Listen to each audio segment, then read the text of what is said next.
হাসপাতালের নিস্তব্ধ এক রাত, চারপাশে শুধু মেশিনের শব্দ, বিপ বিপ বিপ। বায়েজিদ শুয়ে আছে ভেন্টিলেশনের নিচে, কথা বলতে পারছে না, তাই কাগজেই লিখে যাচ্ছে তার শেষ কথাগুলো।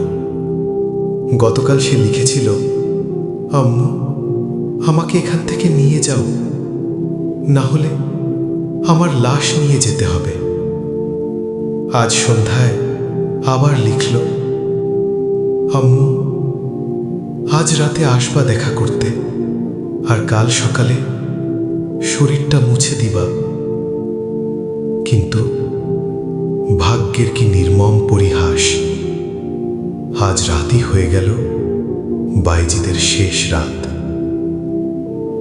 মা ছুটে এসে জড়িয়ে ধরে বলে, বাবা, আমি তো এসেছি, ওঠ, আমি তোকে মুছে দিব। কিন্তু তখন আর কিছুই শোনার মতো অবস্থায় ছিল না বায়েজিদ। জীবন কখনো কখনো এতটাই অসহায় হয়ে যায়, যেখানে শেষ কথাগুলো অপূর্ণ থেকে যায়।